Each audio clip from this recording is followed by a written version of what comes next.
Hey there, it's the Jew from the Chew on This podcast, letting you know you can leave comments, questions, and suggestions a number of ways. Reviews and comments are appreciated on iTunes and YouTube, and you can check out our daily postings on Facebook. Our Twitter feed and Instagram is at Chew on This Pod, and of course, as always, you can email us directly at chewonthispodcast@gmail.com. So there you have it, folks. Short of a bat signal or an Avengers card, there's all the ways you can let us know how big of a nerd you truly are. Enjoy and chew on this podcast.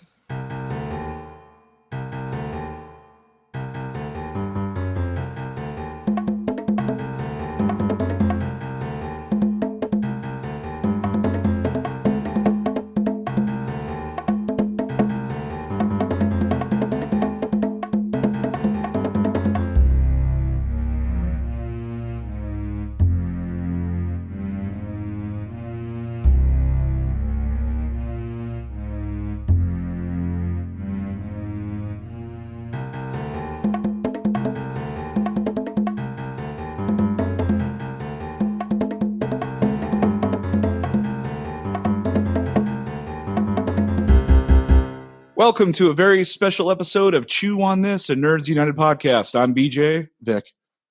So, because of what's happening this week, we got Batman v Superman coming out, and we already did the Batman one, so thanks for sticking around and doing the Superman one. So what we got for the first time this time is we're going to actually debate with some fans out there, friends, that actually like Man of Steel, whereas opposed to me and BJ can't stand Man of Steel and how it fails miserably in a lot of aspects. So on the call today, we actually have Dan and Steve from all the way from New Jersey talking to us today, and they're on the side of Man of Steel is a good movie, comic book, and regular movie. It's East Coast versus West Coast. Although you're actually East Coast. But right. Whatever. So why don't you say hi, Dan and Steve?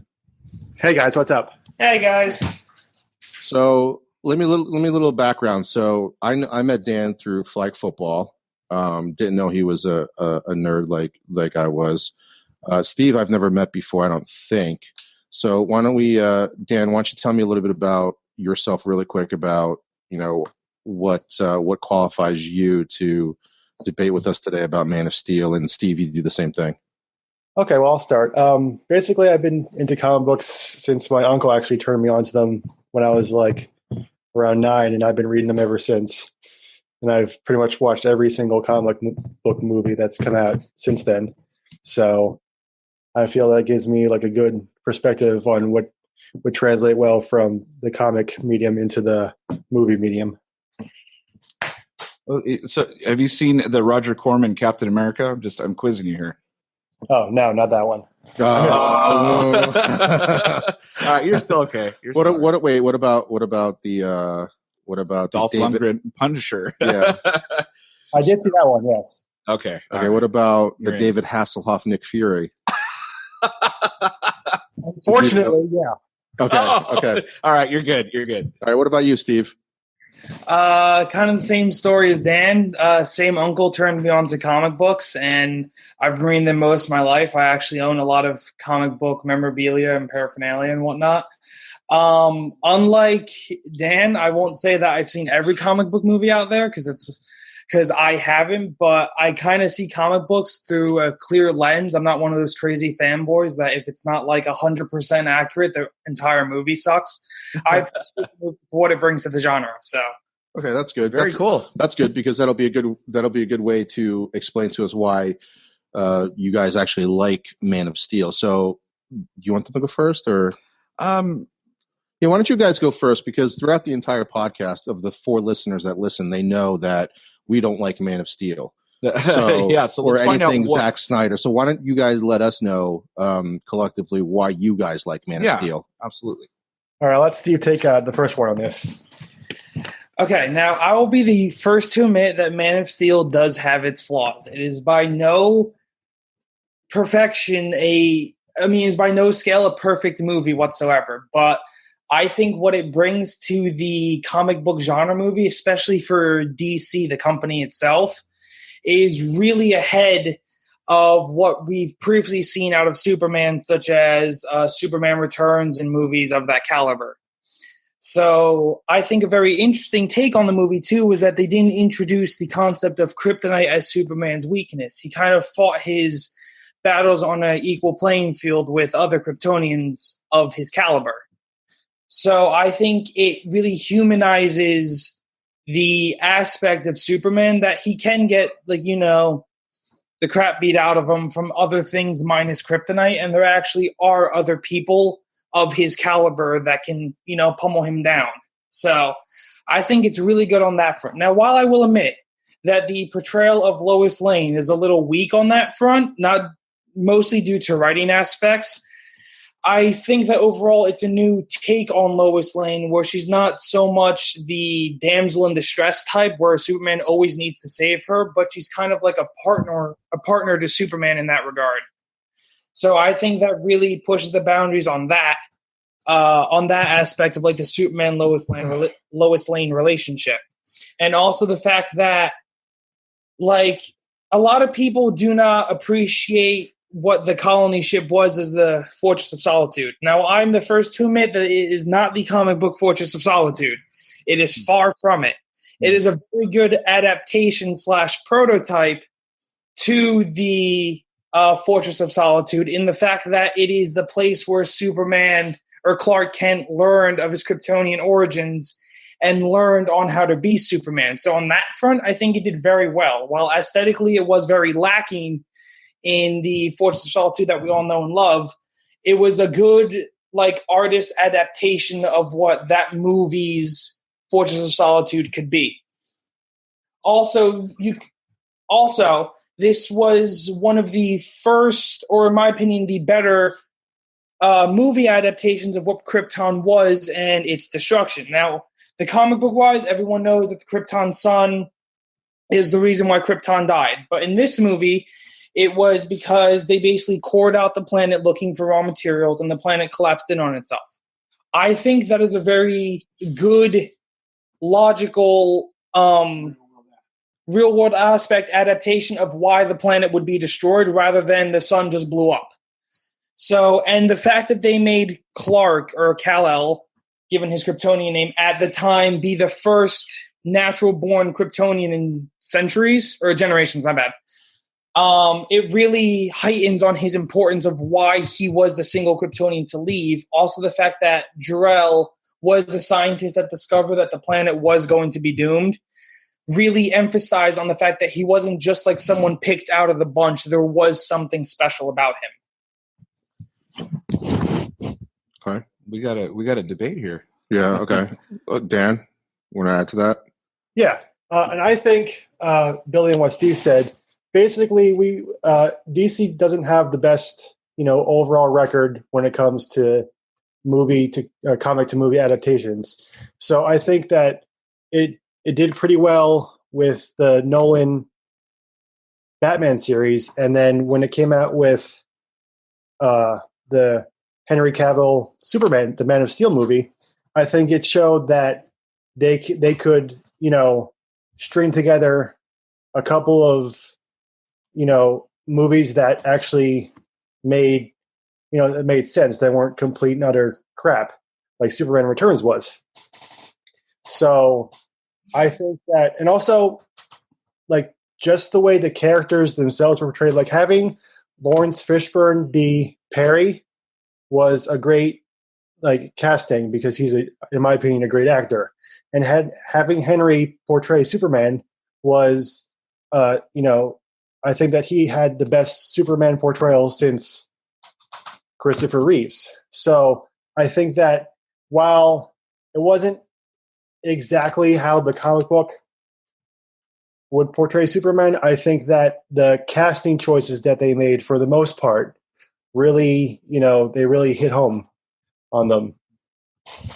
Also, I think that another big part of it is that this movie started what Marvel started with Iron Man, because Marvel kind of stumbled into the cinematic universe where they have this entire chain of movies, and Man of Steel was DC's starting point because this is the first continuous character that we've had that spanned outside of their genre into a teen movie that's actually going to make their cinematic universe. So I think while the movie isn't perfect, it was one of the best stepping platforms that we've seen for comic book movies in a long time.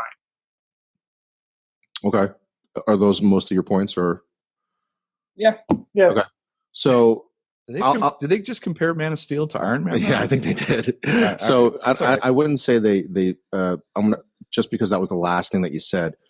I don't think Marvel, based on record and interviews and movies themselves, actually stumbled into their universe, because if you remember, at the very end of Iron Man, Samuel L. Jackson shows up as Nick Fury. So they had an intention of doing it. The only caveat to that is that if Iron Man sucked, they would have never been able to do it. So the groundwork was laid in Iron Man, the first movie. And to both of your points about when you were saying, they did a good job with Christopher Nolan's Batman, I got to say that it was Christopher Nolan who did a good job with their Batmans, whereas WB kind of were hands off because they were making so much money off of his movies. They gave him kind of a leeway to do the movies.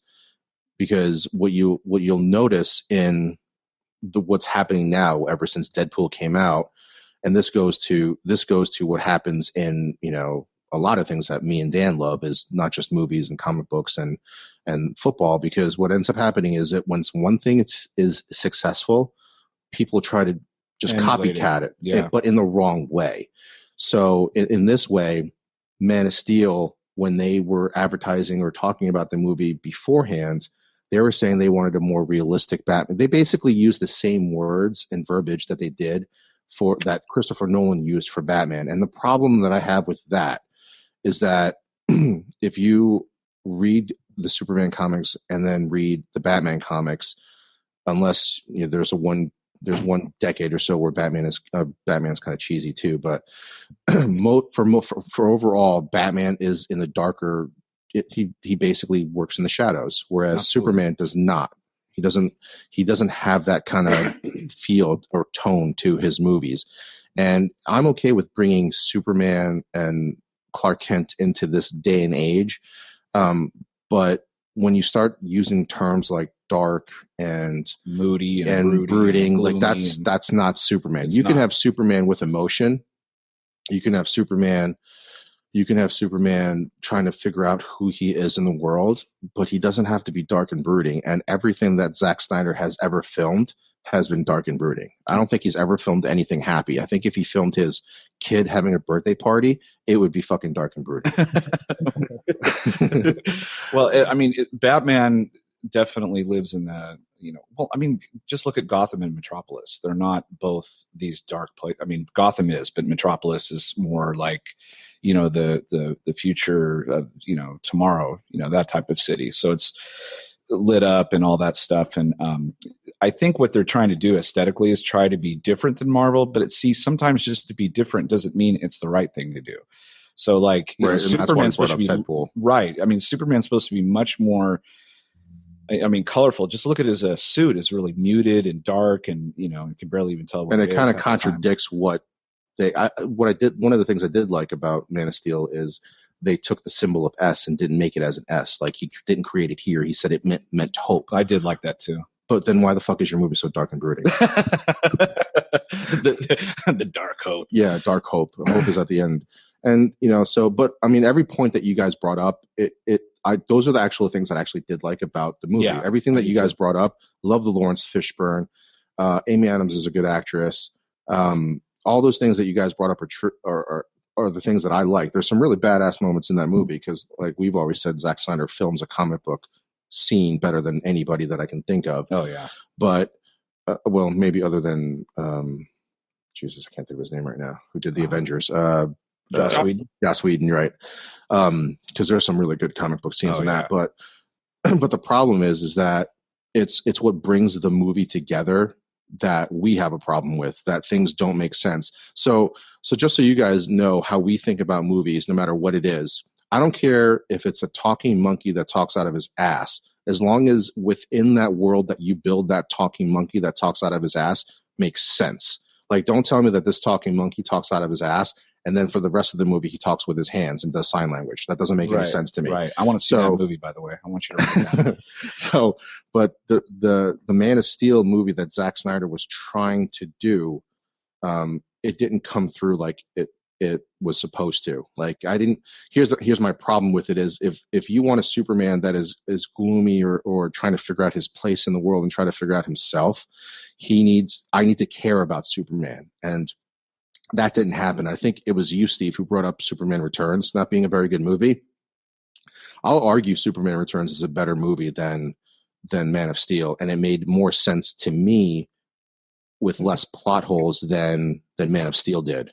And here's my big thing for that is that I believe, in my opinion, Brandon Routh was a better Superman for sure. than Henry Cavill. Now, if I'm drawing Superman, Henry Cavill is jacked and has the chiseled chin. He looks like Superman, but I could give two shits about his version of Superman and Clark. Yeah. Whereas in Superman Returns, there's not a lot of action in that movie. I mean, Man of Steel was basically an answer to all the problems that Superman Returns was, but they forgot about plot and caring about and character development. So, that's both movies have major problems where there's no action. It's the same redone for Superman Returns. But I think they went too far to the right with Man of Steel, trying to put too much action.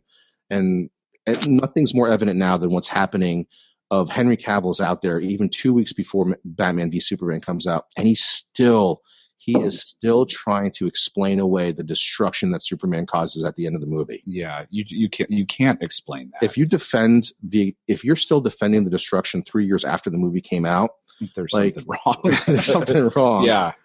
I mean, if you're right, you're right. You let it go and don't need to bring it up 15 million times. So the problem that I had with Man of Steel is that he has absolute no regard. Even though he has regard for human life, he has absolutely no regard for human life. I mean, at all. I mean, the destruction of his town, his hometown, the destruction of the city. At least the Superman and the Christopher Reeve Superman said, let's take this elsewhere, kind of. And even the Superman Returns Superman saved people. Yeah, because as the city was falling apart, he was going around saving everybody. I think I can count on one hand how many people Superman actually saved. Now, minus the destruction of the world engine, because yes, that saved the planet. So right. We'll give him that. We'll give him that asterisk. But as he's destroying Metropolis, I don't think he saves anybody in Metropolis other than Lois.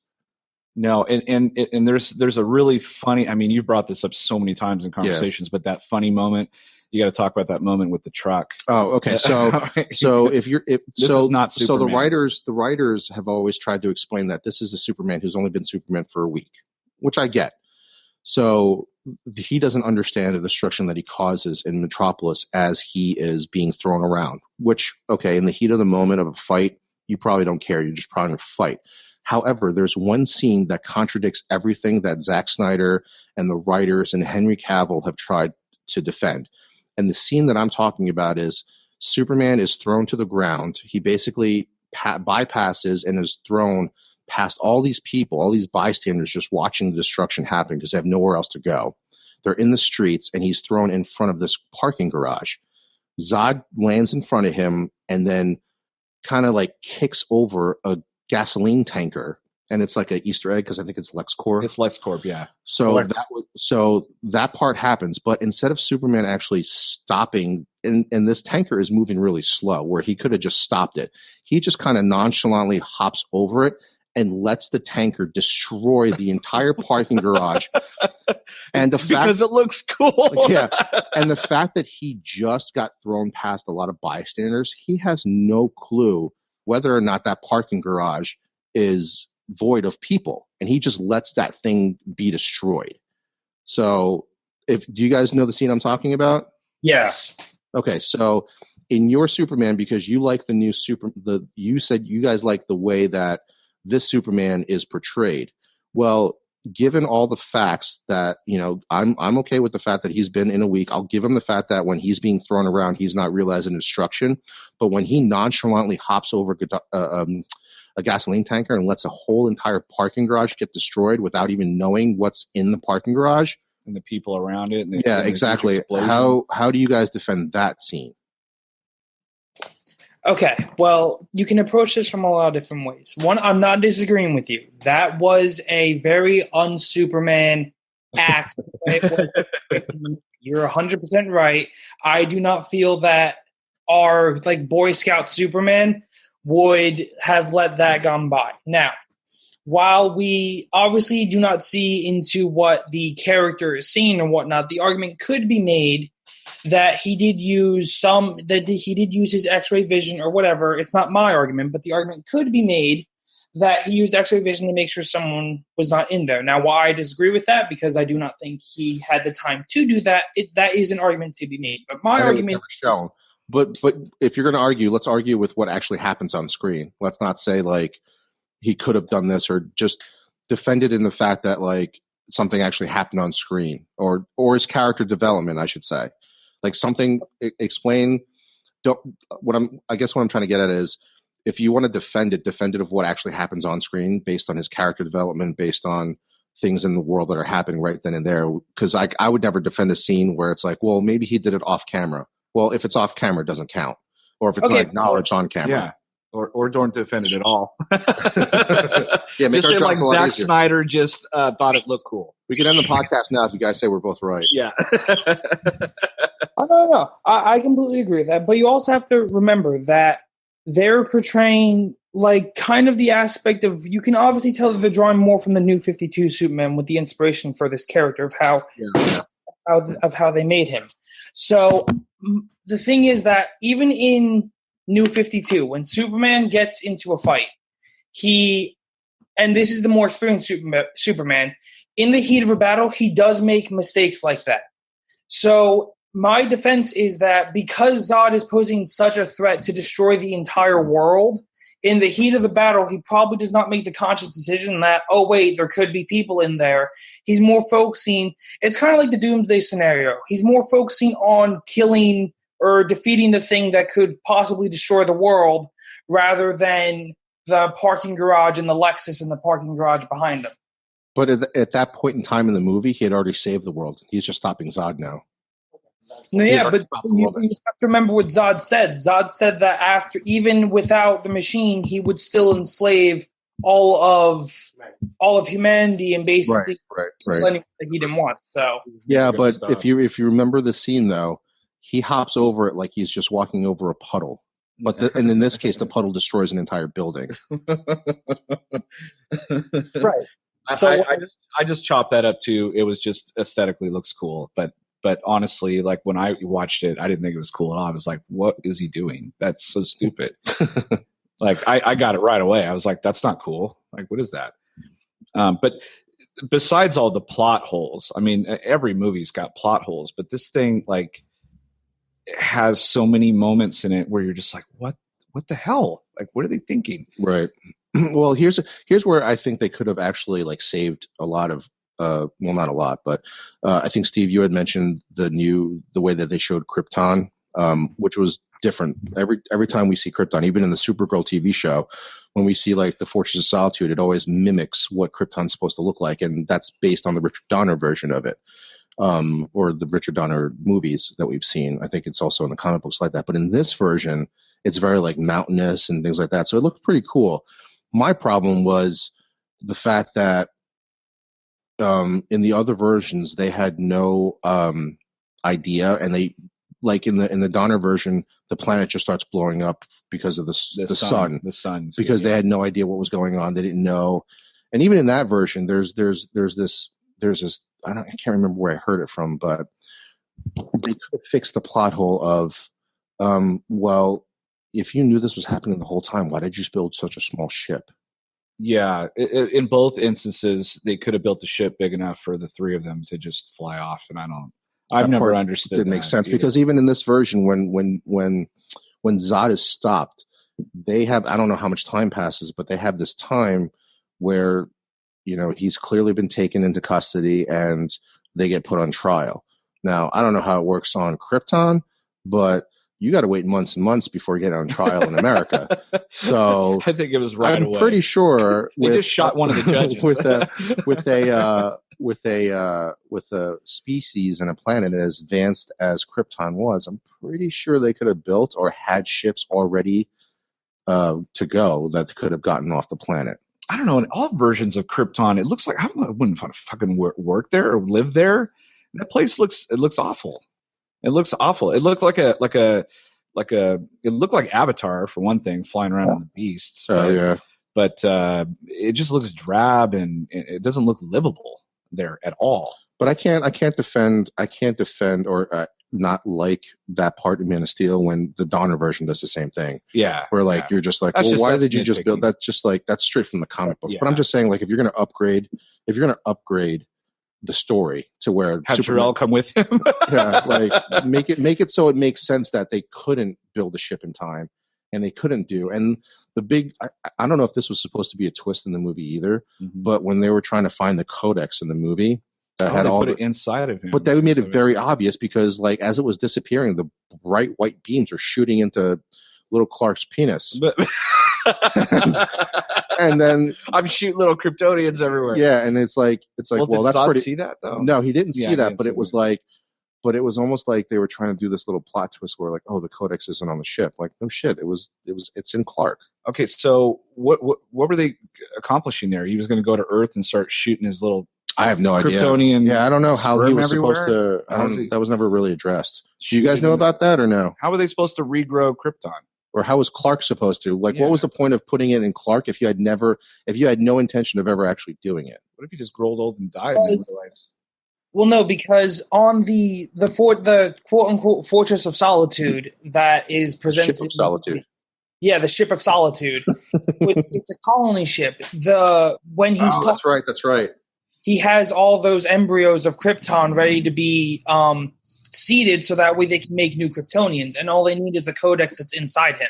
So you're saying Superman was going to seed everybody? Superman was going to be the bastard father Super of jerk off. Yeah, that's a lot of bastard kids right there. That's way worse than Superman Returns. In Superman Returns, he just has one kid. Who has asthma. Yeah. Well, okay, so superpowered asthma. What's that? It's superpowered asthma. Oh, right. Oh, right. So you guys mentioned character development. Well, there's one character in particular that there's one character in particular. I think it's Kevin Costner's character. Oh God. That when we watched the movie, we did not. I want to know Steve's and Dan's opinion about this version of Jonathan Kent. Okay, yeah. Because there's a big thing about, for us, there's a big thing about Earth for Clark, and who he becomes, and I think that's why another reason why we can't stand this movie is because of Jonathan Kent. But I want to know what you guys thought about Jonathan Kent in this version. Okay, well, compared to both other cinematic and comic book versions of Jonathan Kent, I feel like one, they kind of downplayed the part that their son is an alien a lot, and they're like so nonchalant about it. At least in like both the comic books and other cinematic things, Jonathan Kent at least acknowledges that, what Clark is, and he tries to veer him towards being like a normal kid. But in the way that they made the film, I think this Jonathan Kent, while it's not what we're used to, fit with what the film needed / the way it was going, because this Jonathan Kent understood that his son is basically like a freak of nature / alien. So I think it's really summed up to the tornado scene when Jonathan basically non-verbally tells Clark to stay there. It basically sums up the character that he cared for Clark in a way that we haven't seen Jonathan cared, to the point where he knew that mankind wasn't ready for what Clark was. So he was willing to die to prove the fact that Clark should grow before he reveals his secret to the world. So while I completely agree that it is very different from the Jonathan Kent that we've had in previous years, it's a Jonathan Kent that fit for this type of movie. Okay. You want to go first on this one? Well, I was just gonna. You can talk about the Man of Steel version of Clark Kent or Jonathan Kent, but I just remember, the version in Smallville and the version in the Superman with Christopher Reeve. Jonathan Kent was like, he was kind of a stern individual, but he was like really caring and soft, and he would, really nurtured Clark and really, cared about him and told him, I don't think they waited until he was like really old to tell him that he wasn't from Earth. I mean, I think he knew kind of really early on that he was different and that he wasn't from this world. And so they kind of nurtured that. And, I one thing that was similar was that the Kevin Costner, character, same as the other ones, were like, you can't obviously fight or play football or do stuff that would be, you're too good for that. You know what I mean? Like, it's not even fair. It's too strong. It would definitely not be fair. And plus it'd be just a complete useless waste of your talents, but anyway, I like the Jonathan Kent version in both Smallville and the first Superman way, way, way better than the new Jonathan Kent. My problem with the Jonathan Kent in this version, and I understand that they were upgrading all the characters for this, but in the sense of the core of Superman, that's the one character that you shouldn't change, though. He's integral, part of his life. So the core values of Superman do not come from Jor-El. They don't come from him being Kryptonian. They come from Jonathan Kent. Mm-hmm. And they could not have hammered home more than in this version with Kevin Costner's Jonathan Kent than be afraid, hide yourself, and actually let people die, because there's that one scene where he gets caught. Right, he gets caught, and Clark flat out asks, "What was I supposed to do? Let him die?" And Jonathan, without even blinking, says, "Maybe." Yeah, sure, maybe. Which pretty means yes. And he doesn't even acknowledge, like, no, you should have been more careful. He just flat out says, you should have just let him die. Mm-hmm. So it made no sense to the point where he sacrificed himself. And I get what you were saying, Steve, where, this new Jonathan Kent tried to believe in something and tried to hide his son because, people freak out over the littlest things nowadays. And I get that, but the core values of Superman he goes from his one major influence, Jonathan Kent, saying you should let all the kids die on that bus so that you don't get found out, to all of a sudden he meets his real father, who's a hologram basically, and in less than a week he's like, okay, I'll save the entire planet. That's a big character change. It's a huge change, and not just that, but everybody knows who he is. Everybody knows who Superman is by the end of that movie. Yeah, there's parts of problems with that, but I mean that's not the Jonathan Kent thing. Like, no. It's a major flip from Jonathan saying hide yourself to Lois basically telling everybody who Clark is, like, at the end of the movie. So what do you guys think about that? Do you think that this Jonathan Kent actually doesn't do what the other Jonathan Kents are doing? Like, you can be afraid of it, but you can't flat out say, like, you should have let a bunch of kids die in a bus and then expect all of a sudden this flip. Like, it's almost as bad as, like, it's actually kind of worse if you think about it than Anakin flipping in Revenge of the Sith, because it's way worse. Because you see that change happening throughout the other movies or whatever, and then it does happen fast in that movie. But in this version, his major influence is telling him, be afraid, hide yourself, don't get caught. And and then he goes from that all the way to, I'm going to save the entire planet. Not to mention when we're talking about everybody knows who he is, he fucking goes to a church in Smallville, where it's called Smallville for a reason, where everybody knows everybody else. And he basically tells the priest, those aliens that we just saw on TV, they're looking for me. Yeah. And the priest, what, the confidentiality agreement? Does that work with aliens too? Yeah, no. So I think I could be forgiven. What He's do an you guys alien. think? Come get him. What do you guys think? Well, I think that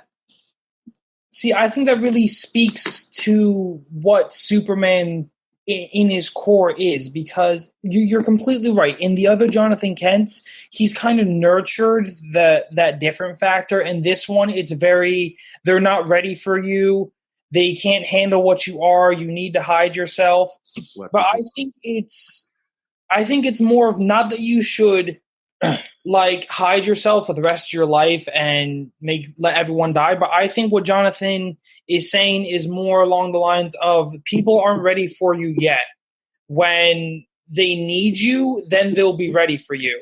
So I think that really talks to like that tornado scene, and then later in the movie when he meets Jor-El in the Ship of Solitude, and Good job.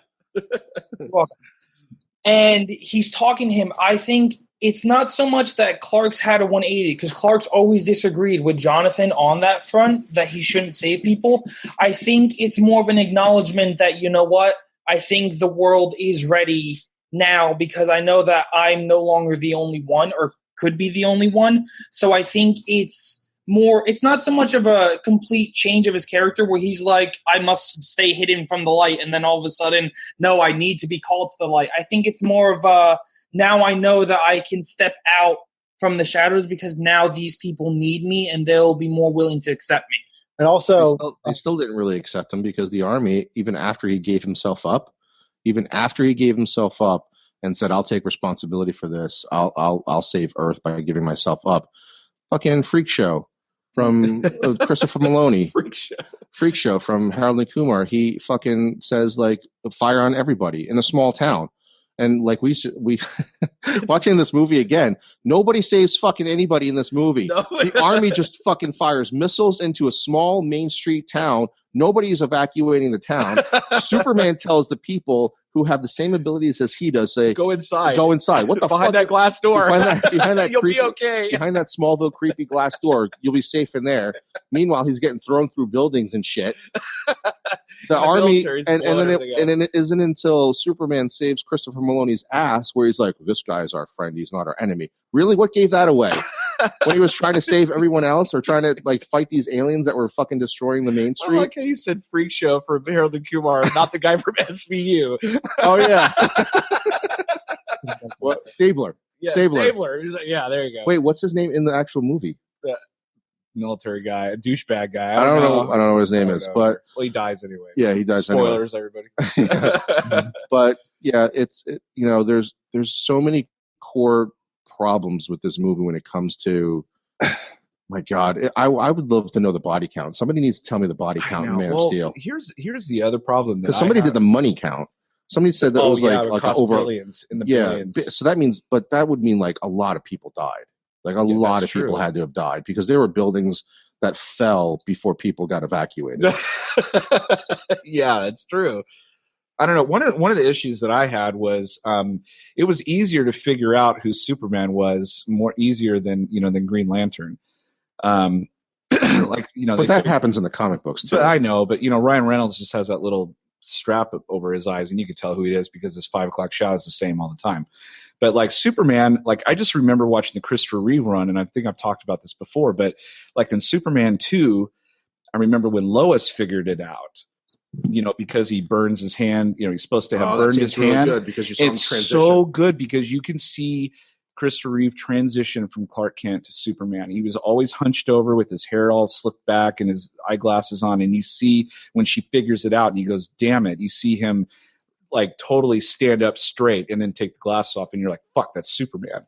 Even in the Superman Returns version, he does a really good job playing Clark Kent. Not as over the top and comedic as Christopher Reeve, but he still did a good job. They showed the differences. In other words, in this movie, there's really no difference between Clark Kent and Superman. And his hair is not as slicked either as in the Batman v Superman version. He throws on a hat, some jeans, where the Superman in this Man of Steel basically has the same hair. Right, almost all the time. And in the Batman v Superman one, it's a little bit more slicked, closer to. I got to notice that in the commercials, he does look a little different. Yeah, I think the hair's a little bit different too.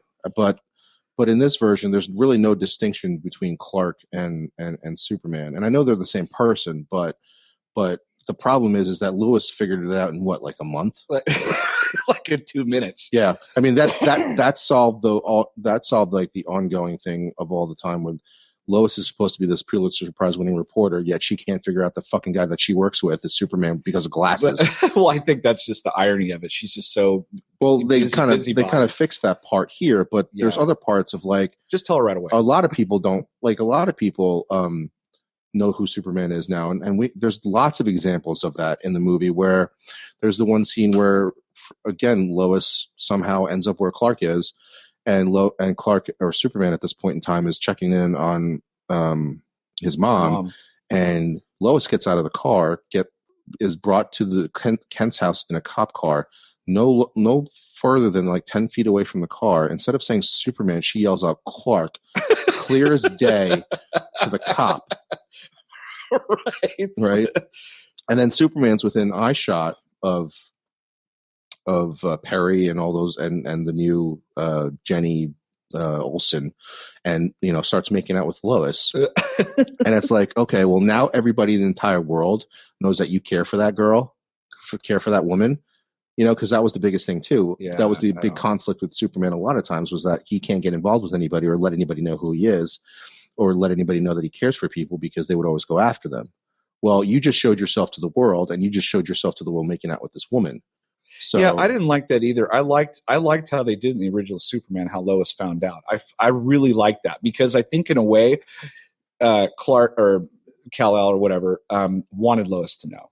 Like, he dropped that hairbrush in the fire on purpose and grabbed it. Subconsciously.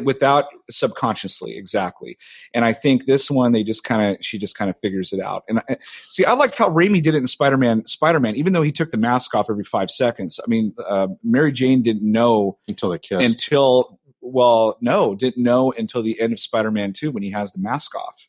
And Doc Ock is there and all that stuff. She sees him for the first time. Yeah, that part kind of messed me up, because like, you kind of thought that they figured it out, and that she figured it out at the end of the first Spider-Man. Remember, they have it upside down. Oh, she kind of looks at him, but she's not sure. Yeah, but they never address it again. Yeah, that's true.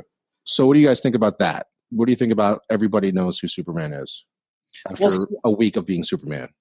Well, see, I think that time frame is why it's so important, because before, it's already established that Clark Kent, works at the Daily Planet, and his alter ego is Superman. In this movie, it's kind of like before he was like a domesticated Clark Kent. Like in the other movies, he was already like working at the Daily Planet for a time.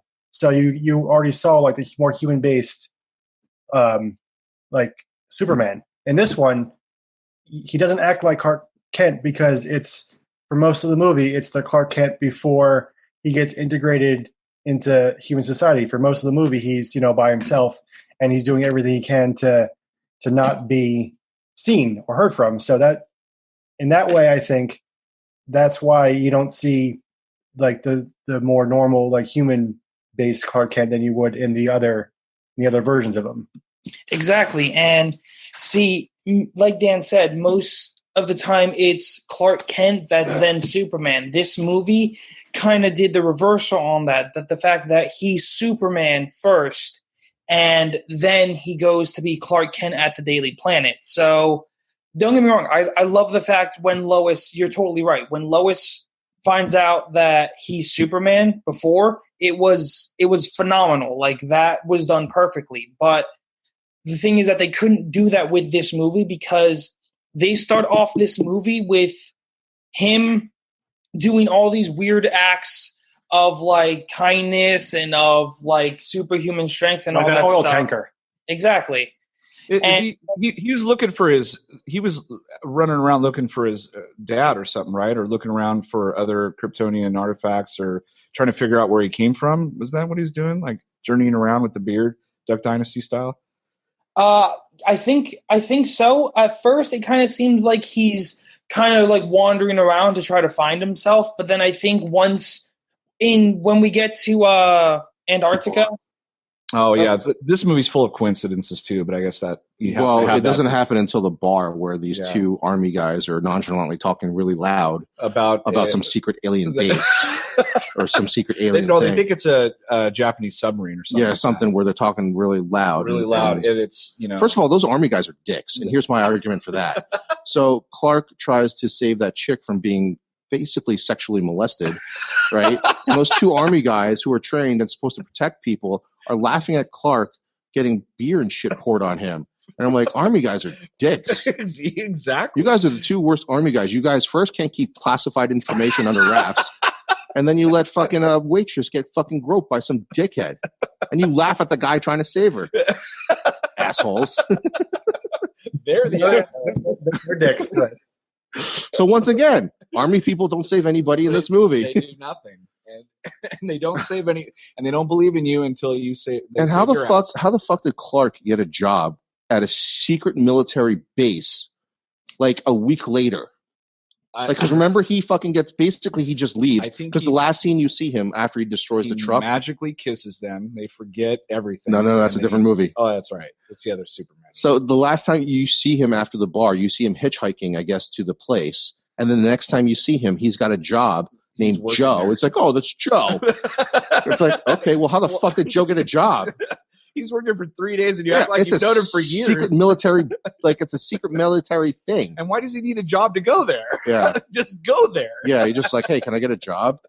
Well, I think so. It's not so much that he works with the military, but he works with the independent contractors that are working with the military. Why does he need a job? He doesn't need one. Yeah, he did not need a job to sneak around. I mean, use your X-ray vision or something.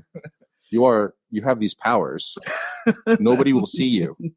He also has the power to get a job everywhere he goes. Yeah, I know. Fuck. Yeah. Super employed, man. Yeah, I know. He got a job at the Crabs. I have a hard time getting jobs. Yeah, I know. He gets a job everywhere. Yeah, and all he has is a duffel bag. Wait, actually, how did he get a duffel bag? Because remember when the oil tank blew up, he stole. So Superman's a thief in this one too. He is a thief. In Superman Returns, he's a stalker. Yes. In this movie, he's a freaking thief. Oh, yeah. And he lets shit blow up. Yeah. Wait, what were we talking about again? I don't know. Wait, off that the tangent. military are dicks. Oh, yeah. What were you saying, Steve? I forgot. Oh, that, actually, I forget. I have no idea. So, you know that the Man of Steel got, what was the rating? 50-something%. 50-something% on Rotten Tomatoes. Yeah, I mean, there's some really, here's the thing for us is the movie just has to make sense to me. It has to make sense within the world. And I get all your points, but it doesn't make sense on screen. Like on screen when, and I know what they're trying to do. They're trying to make a Superman for this world. And even for a Superman for this world, there's just major plot holes in that movie that just don't make any sense. Yeah, it seems like they're really trying to do something different for the sake of doing something different. Right. And that's why we brought up Deadpool, because because you do not I feel like people who don't understand comic books or don't understand story will try to just latch onto something that's popular. Right. There's it just happened to be a coincidence that all of a sudden that the new Batman v Superman movie is going to have a rated R version of a Blu-ray right after Deadpool just destroys box office records being rated R. What's that? I agree with that. No, yeah. And that's why I think Man of Steel failed miserably right then and there when they were trying to latch on to what Christopher Nolan did for Batman. And I'm like, that's not Superman. I was really disappointed in Man of Steel for the fact that, after Superman Returns came out, I thought, okay, well, now that they're redoing this, I was like, okay, they're going to right the wrong. Deadpool is a perfect example. They righted the wrong. When they first introduced Deadpool, I was like, that's not fucking Deadpool. You're talking about the Wolverine Origins, right. just completely ruined, almost destroyed that character to the point they may not have ever made a movie. And so, now that they've righted that wrong, it's like, okay. And the other thing is, DC's trying so hard to not be Marvel, but you know what? You don't have to do that. Marvel is just doing a bang up job making comic books come to life. Just look at that last Civil War trailer. They're staying true. Well, the Civil War. Civil War is different. Civil War is not anything like the comic. I know, but the imagery and the characters and all that stuff. The story obviously. Civil War works because you see those characters fighting, and the reason why it makes it, I think for me, it gut punches you is because you grew up now with those characters for 10 movies, 14 movies to get to this point where they're fighting each other. Yeah. So whereas we just got a 50-something% Man of Steel where I didn't give a shit about Clark Kent or Superman. And now all of a sudden he's fighting a new Batman, right? A different Batman. And why do we? And care? I was on the end of when he was hired to play Batman. I was like, I can see that. Yeah, I can see Affleck playing Batman. I wasn't on the side of oh my God, they got Ben Affleck to play Batman. This sucks. I wasn't like that. I was like, I was the same way when Heath Ledger was cast for Joker. I was like, okay, that guy's a good actor. Yeah. Yeah. But Yeah, I'm not to go too far into Batman v Superman, even though that's what's releasing this week. But you know, with Man of Steel, like I think they did exactly what people who don't understand the characters. And I know Zack Snyder's a big comic book person. We got a Zack Snyder movie. Yeah, basically. That's what we got. We got a lot of explosions. We got great visuals, and he's like he's a step above, in my opinion, Michael Bay. Oh, for sure. I mean, he doesn't do the stupid dick jokes and like stereotypical shit in his movies. He just doesn't do a lot of really great character. Like that's my problem with a lot of Zack Snyder movies, is that I don't really care about the characters, and there's always plot holes in his movies. Right, and the two movies that did work very, very well were already in place. That he didn't have to do any character. The Watchmen and 300 was, you know, I'm sure he had help and all that stuff, but so he's I mean, great for that. But any original work, if you've seen any of his original work, it fails miserably in the story and character development department. And he didn't do anything differently here. It's crazy. It's like you look at other things and you watch like when Michael Bay was announced for Transformers. Mm-hmm. It's like, well, what'd you think? He was going to like make Schindler's List? Like, right. You know, you're going to get a Michael Bay movie. You're going to get a stupid, like, juvenile movie with a shit ton of special effects and explosions. And it's the same thing with Zack Snyder. I had no doubt that I was going to see something awesome, but at the same time, like, I wouldn't care about anything that was actually happening to the characters. Right, exactly. And I mean, I want to care about my Superman. Like, I want to care about, like, you know, like that Superman has to have this thing where he's trying to figure out who he was or who he is in the world. And if that's the direction that you want to go in this movie, then make me care about that. Jesus, when Lois dies in the first Superman, that was heartbreaking. Like, and you see Superman just get crushed inside to the point where he, you know, flies around the world. That's because you actually cared about. You cared so much, you know. And in this movie, I honestly, I mean, honestly, out of my heart, I don't see the connection between those two yet. I don't. See there's really no reason for them to be together. There's no like oogling or ogling, whatever that word is, Lois, because basically, if anybody's as dangerous to Superman as Zod is, it's Lois, because she fucking figured out and that's another thing too. She figured out who Clark was in a month, right? Why the fuck can't the army figure it out? Not to mention that Superman gives clues every fucking time he talks to them. He told them that he's been on Earth for 33 years when he's like, how do we know that you're not carrying a pathogen, right? Yeah. He says, well, I've been here for 33 years, nothing happens. And then at the end of the movie, when he destroys that drone ship, he's like, hey, I grew up in Kansas. I'm American as you can get. Okay, well, concentrate. If you really want to find out who he is. 33 years back. Yeah, go 33 years back. Figure out Kansas. who was born that day. Kansas. Upgrade. Like, so what do you guys think about that? Do you think that's a plot hole, or do you guys think that's a good thing? Oh, no. That's totally plot convenience stupidity. I like that. That's going into the liner notes. Yeah. We talk about plot convenience stupidity in Man of Steel. But no, yeah, I 100% agree with that. Looks like we're kind of changing you over, so we're winning this debate, maybe. No, I mean, I don't look. You know, people that say that they like this movie, I don't go up to their face and go, "You're a fucking idiot." I don't think that at all. I think everyone has different tastes and loves things for the way, you know, they love it because they love it, and that's cool. I like these kind of debates because we can see like what you're seeing and some of the stuff that you guys have been saying, I actually agree with as well. And then you're of course agreeing with some of what we said. So we're just kind of like, you know, it's like a mutual respect kind of thing. But at the end of the day, we're right. Exactly. And we hate you. And we're going to talk shit about you as soon as we turn this off. But like, so do you guys like it as a comic book movie, or do you guys like it as a movie? I know, Dan, we talked offline about this. Yeah. Because for us, we hate it both as a movie and a comic book movie. Yeah.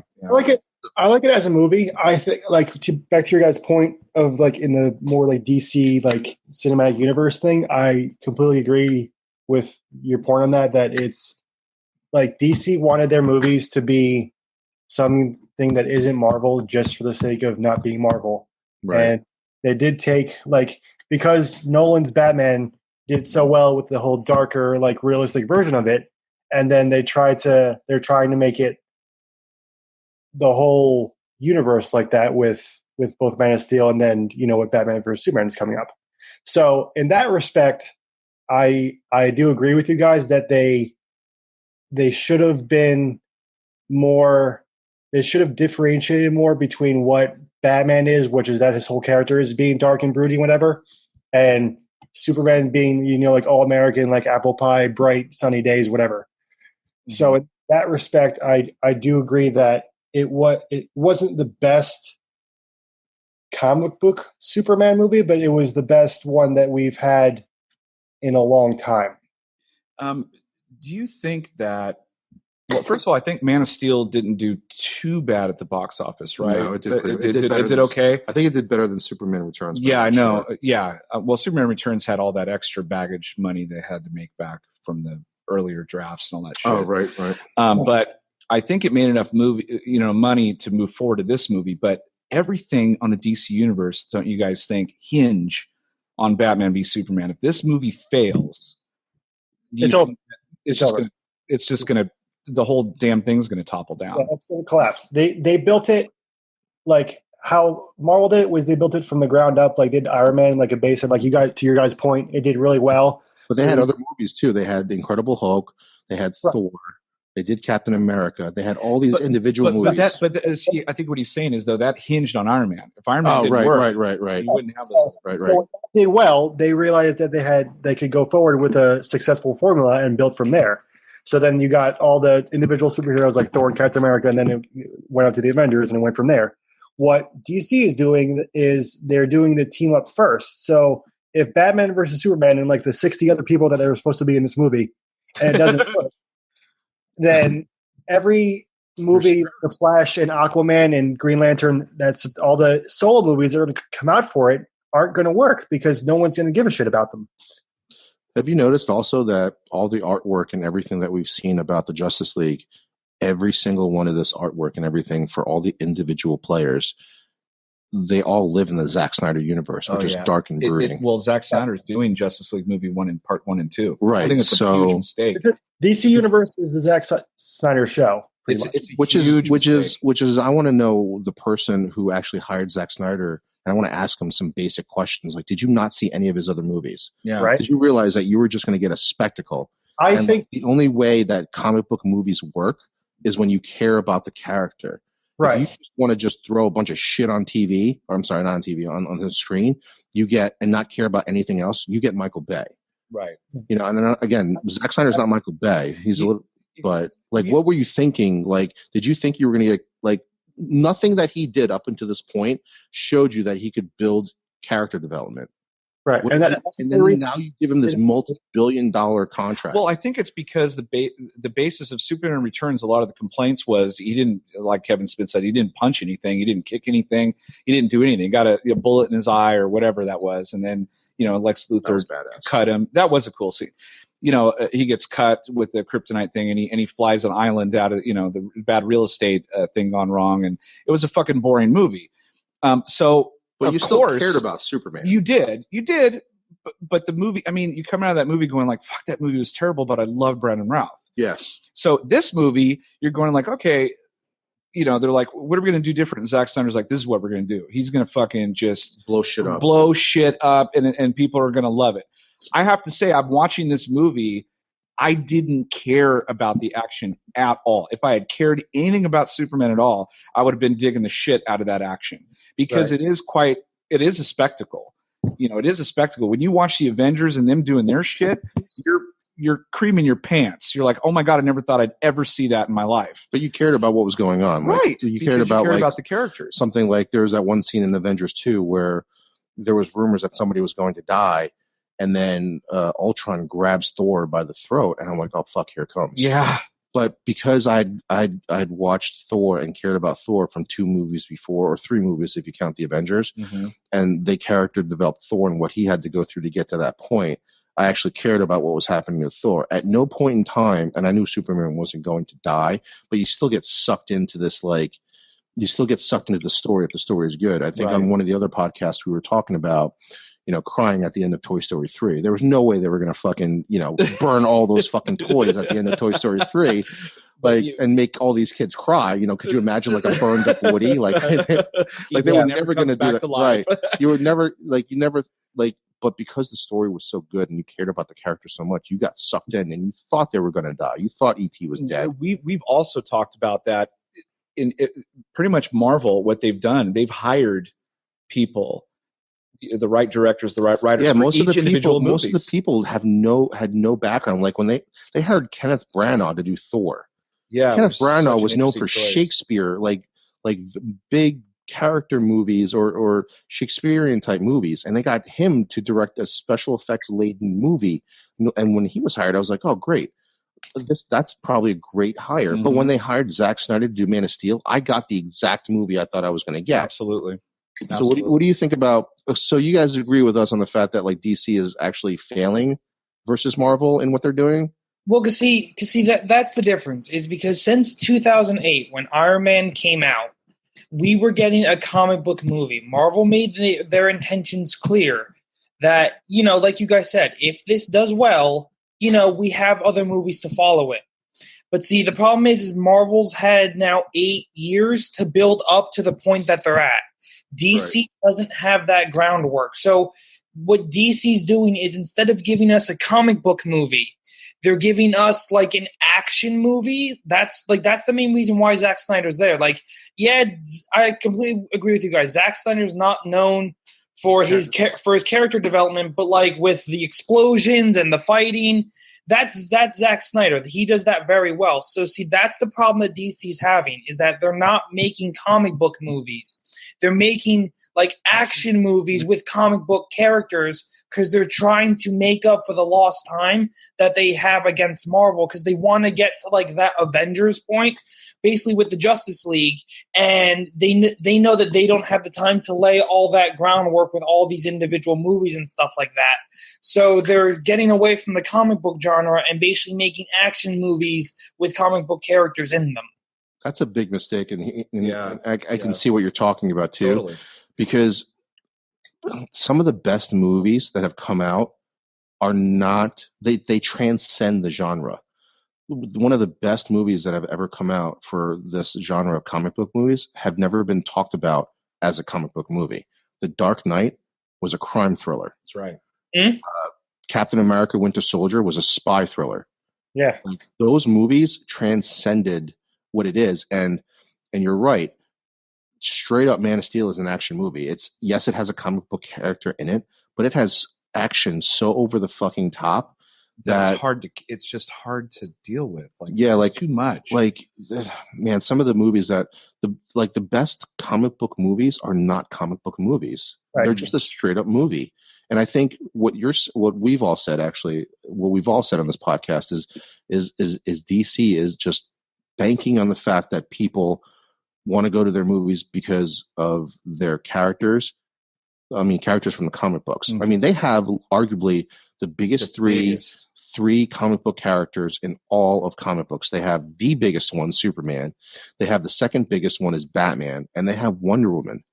And the fact that they're shoving all three into this movie, where I know I'm not going to care about Henry Cavill's Superman. No, I'm not even going to care too much about Wonder Woman. Probably not. Aquaman or Green I'm Lantern, excited to see Ben Affleck's version of Batman. Oh, especially after that trailer. I'm actually more excited to see not Batman v Superman. I'm more excited to see a Ben Affleck directed Superman, because that guy can make a movie. Yeah, sorry. That guy can make a movie. If you told me that Ben Affleck was directing Batman v Superman, I'd be like, fuck yeah. Yeah, I would be really because excited. That guy knows how to direct. His movies have progressed. You could see how what was that movie where he was in Boston, that crime thriller movie? The Town. Oh, that movie was fucking great. So good. Yeah. But yeah, I mean, each of his movies all the way up to Argo have just been progressively getting better and better, because he has learned the art of the character development and the story and all that stuff. And the thing is, DC, if they just took a step back and just had patience, because we've said it before, you see Batman v Superman on a billboard, you're like, I'm going to fucking go watch that because it's got Batman and Superman. You don't have to try that hard to sell it to me. You just need to make a good movie. Focus on that. You know, I think another problem with having the big team up first, and the fact that Snyder's directing both Batman versus Superman and then Justice League, is that when Marvel did their individual character movies, like you said before, they got all these different directors to come in and do the different movies. So you had one for Iron Man and then Thor and so on. So now, even if you get different people to do the individual solo movies, they all have to go and do them Formula. under the Snyder formula, which is a big mistake. Right. yeah, because didn't Whedon was overseeing Marvel for a bit, right? After the Avengers. After the Avengers, okay, to make sure all the continuity and all that. Right, but before then, he had no say in what was going on in Iron Man. He had no say what was going on in Thor. Well, Favreau, I think, was the guy. Favreau was originally the guy, but Yeah. I think the same reason why Favreau left is the same reason why Joss Whedon left, because Marvel got too involved in. So, but at the same time, you got these other people like the Russo brothers directing something like The Winter Soldier. These guys are. The Winter fucking Soldier amazing. looks ridiculous. The Winter Soldier just looks. I mean, it is awesome. It as much as the Dark Knight did for crime thriller comic book movie, the Winter Soldier is a straight up Let me awesome tell you spy something. thriller. Someone told me a long time ago that I would give a big shit about Captain America. I would have laughed in their face. I'd have been like, whatever. Especially after seeing the Roger Corman version. Yeah, I would have been like, whatever. I'm a Batman Superman guy, but holy shit, that Winter Soldier, that's one of the best comic book movies I've ever seen, and it wasn't really a comic book movie. It's so like you could take your girlfriend and go watch that, and they'd be like, fuck, that's awesome. But this next one, Civil War, just looks like they upped the ante, and I'm really looking forward to. I mean, Marvel just keep that track record of hiring directors, different writers, and things that care about these characters and actually spend time developing them. And I hope and pray we get that with DC. But I'm my expectations. There's are very low. There's no evidence at all that Batman v Superman is going to be past 60%. Well, you can also see, I don't know, well, you told me this, that they're expecting between 100 and 150 million. Which is under what Deadpool did. Right. And what's funny about that, how people say, executives are like, well, that's a failure, which to me, I'm like, 100 million, fuck, that's a lot. But Spider-Man was, I think, the first one to break 100 million in a weekend. But now you got The Force Awakens did 260. You've had, Avengers do over 200, I think, both times. You had Deadpool, which was expected to do 60 to 80, does double that. So if Batman v Superman, and I've said this before, it does not crack 150 or beat Deadpool, I'm right hands down saying I'm sorry, it's a failure. It's not going to be a good. No, I agree with that. I think the level has definitely risen, especially recently with the Force Awakens and Deadpool. You have to 100 to 150 million for a movie of that caliber with, like you said, the three most recognizable heroes in DC is a total failure. Oh, it's not three. It's not in DC. It's everywhere. I mean, you go to somebody and say, like, before a month ago, if you showed a picture to just an average person of Superman and then Deadpool, or Superman, and before any movies came out, before any Marvel movie came out, if you showed a picture of Iron Man and then you showed a picture of Superman, around the world, I guarantee you more people would know who Superman is. I guarantee you would know who Batman. I was just giving them the benefit of the doubt just to do it to see. But you guys are right. It's the three most recognizable anywhere. Well, in other words, what he's saying is that Deadpool, who nobody even fucking knew who that was, their marketing campaign, for the last year. Well, let's be clear that it's Marvel Entertainment, but that was a 20th Century Fox movie. That's true too. Which that's hard to say because they usually suck. Yeah, but the difference between that one is that they gave them a low budget and said, "You go make the movie that you want to make. We'll stay hands off." When you watch a movie, you can see a studio being involved in it. I'm looking at you, Spider-Man 3. Yeah. When a studio gets involved in a movie, it's going to get shit on, like with Fantastic Four, the newer version. Yeah, big time. So let me ask you guys a question. Yeah. At what dollar amount do you think Batman vs Superman would have to achieve in order for it to be a success? 180, close to 200. 180 to 200. Because think about this for a second. It's never been seen before. It's Batman versus Superman. Like, think about that for a second. The reason why that doesn't make your dick hard, is because we've seen so many good movies come out from Marvel. So many great comic book movies come out from Marvel, and they set the bar so goddamn high And the reason why you're subconsciously probably not as excited for this movie is that you saw Man of Steel. And even though you guys are here defending that movie and saying that you like it, you guys can still agree that that movie is probably 50 something percent. Yeah, it's fun to watch. Yeah, it's a popcorn movie. But at the end of the day, movie wise alone, that movie is not very good. It doesn't hold up. I think we watched even the it weakest, just recently, and even we're the like, weakest Marvel movie was just probably either the first Thor or Ant-Man, or the second Thor and Ant-Man. well, I mean, box office wise, I think No, Ant-Man's better than Thor, I just mean like their weakest movie. Oh, if you take Marvel's or weakest, Captain America, maybe. I like Captain America a lot. Yeah, I kind of do too. But if you take their weakest movie and pit it up against Man of Steel, it's not even close. Like, name me a movie from Marvel that they've released, maybe, and straight Marvel, not like the Incredible Hulk. I think was still owned by Columbia or Sony at that point in time. I think so. So we're talking straight Marvel movie. Name me a Marvel movie that is equal to Man of Steel. I can't think of one, because every single movie that Marvel has released that they do themselves is better than Man of Steel. Yeah, it's a testament to Marvel too, for coming out with these big characters, then coming out with all these side characters. Do you guys have anything? Yeah, go ahead on that. But see, that's the difference, because I completely agree with you guys. But they're kind of movies on two separate calibers, though, because, like I said before, Marvel's made its intentions known about what it wants its movies to be. It basically wants it to be comic book adaptations of what the universe represents. So no movie, especially to comic book lovers like us, is going to hold up to Man of Steel, because when you come down to it, Man of Steel is, like I said before, an action movie that happens to have Superman in it. But Marvel's comic book movies, they're actually comic book movies that show us and enlighten the character that's in there. Even if you've never heard of like Captain America or Thor, you can go to those movies and understand and like connect with those characters, even if you're not a hardcore comic book fan like most of us are. But if you go to like Man of Steel or like The Dark Knight, because The Dark Knight, people is like a fantastic Batman movie. If you go to The Dark Knight, you can't really connect like as much as you can with Marvel movies, because you don't really have like that empathy and that care that Marvel generates with its characters, because it's giving us the characters that we grew up with and that we've loved for such a long time. And it's doing justice by them by making a movie with them that shares other genres. Like you said, Winter Soldier was a great like espionage spy movie, and that's 100% right.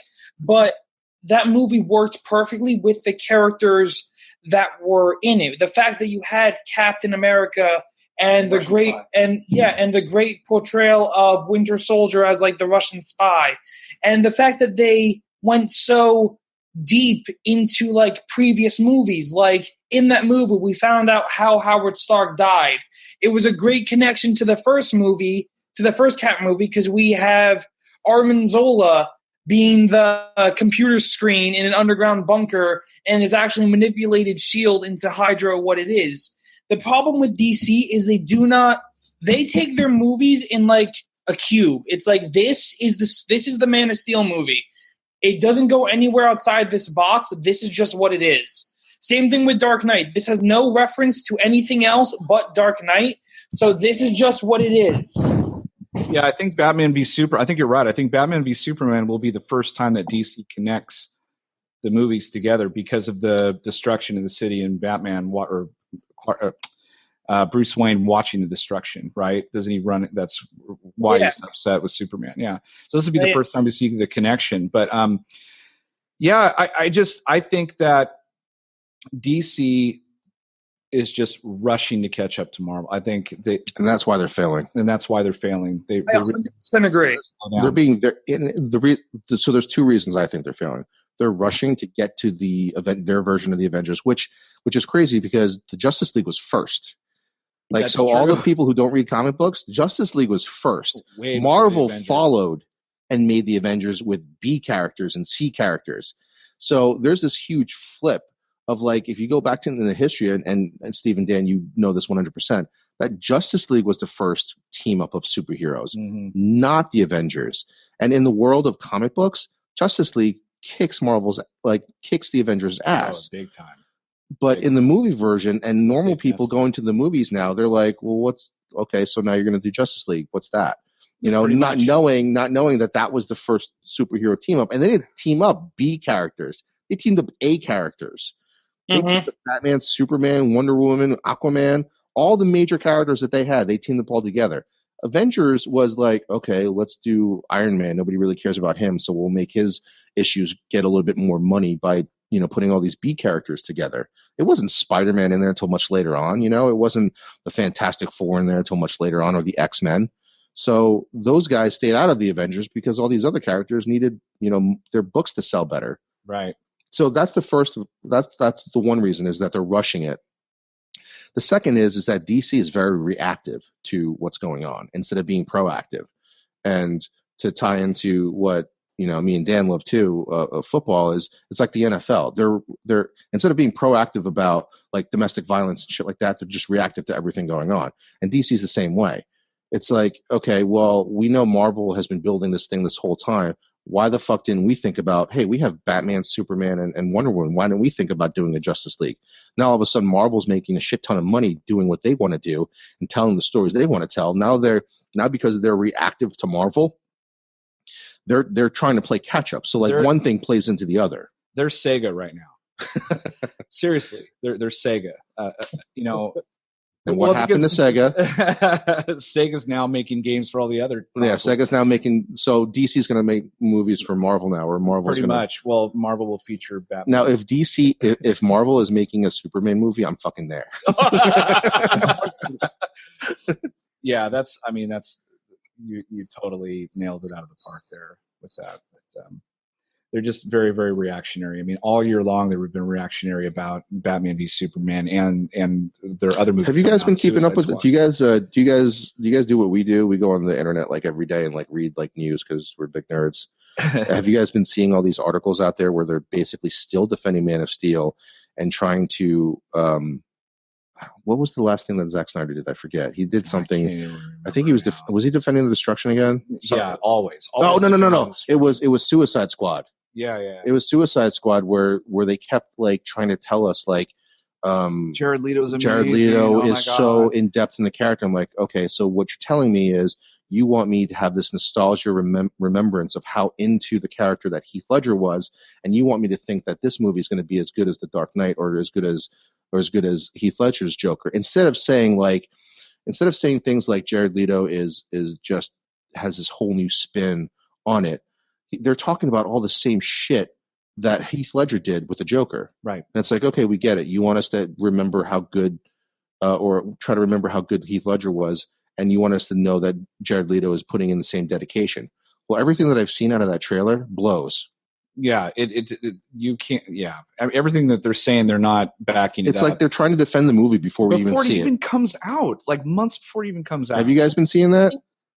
Yeah, I think that's because DC kind of has a bruised ego with that. See, Marvel puts out their movies and they let the movie do the talking. I think DC's kind of like DC's that like kid who needs to reaffirm everything he says to make sure that people believe him. That's good. That's a good analogy. Yeah. So even though DC has confidence in their movies, they want to make sure everyone else does. So they have to like shove it down our throats, being like, "I swear to God, it's good this time, guys. We promise." Yeah. All right, well, let's give our final thoughts. So my final thought is still don't like Superman. Man of Steel didn't hold up for me, even the third or fourth viewing. It got worse for me, actually. It actually got worse. I was picking it apart so bad. I was laughable. Vic, what do you think? Yeah, it actually, I thought unlike Super 8, which I saw, Super 8, which I saw for the second time this week, I thought, or a couple weeks ago, as far as seeing it a second time, Super 8 held up better, whereas Man of Steel this time actually got worse. In preparation for this podcast, our first podcast debate here, Man of Steel actually got worse for me. It actually got a lot worse. I saw a lot more plot holes because I was paying attention more instead of rolling my eyes. Right, totally. What about you guys? Did you guys rewatch Man of Steel for this? Yes. And what did your opinions change after watching it again, knowing that you were going to have to defend it to us? It still kind of holds not like up. It holds up to me as an action movie. Like I said, I'll never defend it on the comic book movie aspect because I'm not like that blind of a fan to be like, it's a fantastic Superman comic book movie. It shatters my expectations of comic books worldwide. No, it's very much what it is. It's a Zack Snyder action movie that contains Superman in it. And on that front, I find it enjoyable, but I would not hold it to the genre of where Marvel is, where they make comic book movies. This is a movie with a comic book character. Okay. What about you, Dan? Pretty much exactly what Steve said. Like I was talking to you before, Vic. Like I think it's a good movie, and I enjoy it for it being a good movie. But it's not a Superman like comic book movie. It just isn't. But even as an action movie, Steve, it still doesn't hold up as an action movie. I mean, there's a lot of action in it, But there's a lot of action. But there's action movies out there like Skyfall that are way better. Was it Skyfall? Yeah, Skyfall. Oh, you mean the James Bond? Yeah, Skyfall. I'm glad you didn't say Spectre. No, Skyfall. Like Skyfall's an action movie too, a crime spy action movie. That is still, if you want to hold action versus action, it's not the same thing. Like it's still a much like as a movie, it fails. Like Man of Steel all around, I think. Mm-hmm. And I see what you're saying. I think as a popcorn movie, I can see that. But if you use the genre of action, it's insulting a lot of good action movies. Yeah, I mean, even like movies like Shoot 'Em Up, it knows it's ridiculous, and so the action works for that movie. Right. And even that new movie coming out, what is that, Hardcore Henry coming out? Yeah. That looks like it's like this is what it is. But Man of Steel, like the action, to me, it just didn't. I don't know. It didn't do it. What do you think about that, Steve? As an action. Skyfall's definitely better. No, I completely agree that Skyfall is better, but I think Man of Steel holds like its own genre as like those like corny type of like nonsensical action movies, like kind of like Sucker Punch. Well, that's ironic that you bring that up. Yeah. Zack Snyder. Yeah. I will never say that Sucker Punch is a great movie because I very well know what it is. But it's one of those movies that just kind of holds up just because it's like that nonsensical violence, like just action-y type of movie. Now, I will never Man of Steel doesn't hold a candle up to Skyfall or any like great action movies like that. But I think it kind of like squirms its way into like its own genre as like one of those like corny, like you guys said, popcorny action movies. Where it's just, this is a comic book character doing explosions and action-y stuff, so just sit there and watch it type movies. All right. So Vic and I, we agree. We're still not on board with Man of Steel. You guys obviously still like, or maybe possibly even love. I think we might have turned them a little bit, though. We turned a little bit, just a little bit. I didn't turn one iota. Vic is still a lesbian. He ain't gonna go the other side. I will never say Man of Steel is a good movie or an action movie, or I mean, it is what it is. Like you said, Steve, it's for me. Rotten Tomatoes basically the rating is what it is. It's a 50-something% movie. It's not Michael Bay, which is good. And you're gonna see spectacle, and that's what I'm expecting from Batman v Superman. I'm going to see a lot of spectacle, probably not a great amount of character development. I'm hoping what Ben Affleck did with bringing in his own writer from Argo helped the story. I hope so. But too. At the end of the day, it's Zack Snyder's baby. And they hired fucking Jesse Eisenberg. Oh God! I think. Yeah, really quick. What do you guys think of Jesse Eisenberg as Lex Luthor? Because every time he comes on screen, I want to punch somebody. Sucks. It's terrible. I want to stab my fucking eyes with. I want to stab my ears with kryptonite. A Luthor. I just can't do it. I actually went to the doctor after that movie, and I'm 98% sure that I have cancer on every single part of my body.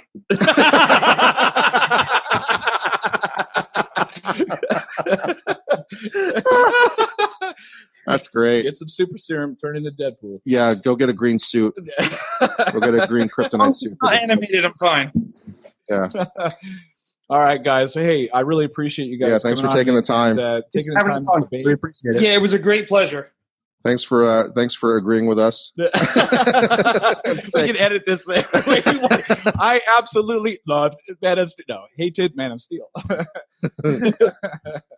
All right, man. Well, this has been a very special episode of Chew on This, a Nerds United podcast, debating the shittiest movie on the planet, Man of Steel. I am BJ. Vic, and that is, go ahead, say your name, guys. Give a shout out. Steve.